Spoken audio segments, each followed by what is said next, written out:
Pronti? 1, 2, 3. Buona la prima con l'incertezza di Bajka dei Ronchi al comando Domingo Bar nei confronti di Dallasti.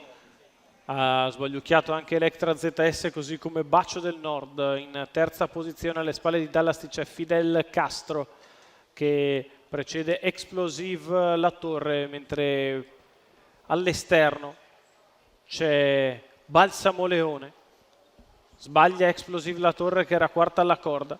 Completamento dei primi 400 metri di corsa da parte di Domingo Bar in 29,8. Numero 6, Explosive La Torre, squalificato. Così Domingo Bar guida su Dallasti e Fidel Castro, poi Balsamo Leone, Bajka dei Ronchi, Charlie's Magic, Bacio del Nord. 600 metri in 45,4, il leader Domingo Bar continua a passo costante, Matteo Zaccherini tiene ritmo consono, alle sue spalle sempre Dallasti, poi Fidel Castro, si mette di fuori Bajka dei Ronchi che prova a risalire dopo il primo giro passato in 1 minuto e 5 decimi.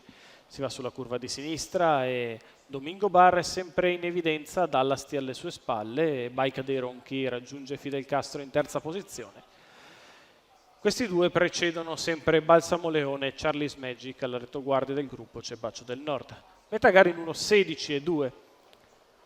Sempre al comando Domingo Bar, anche sotto alle tribune, frazione più svelta, qui sotto con Domingo Bar che accelera in progressione.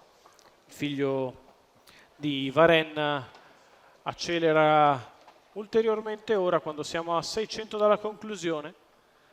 Frazione in 29,8 con il leader che guadagna un paio di lunghezze a Dallasti e Bajka dei Ronchi che sono in lotta, poi sempre Fidel Castro con al suo esterno Charlie's Magic, 400 al palo, 14 di là, 1,58,8 il miglio di Domingo Bar che continua in evidenza, Dallasti alle sue spalle, terza ruota per Charlie's Magic che cerca di aggirare Bajka dei Ronchi, la retta d'arrivo per Domingo Bar che ha 5-6 lunghezze sui rivali. Domingo Bar viene a vincere, è al minimo dei giri.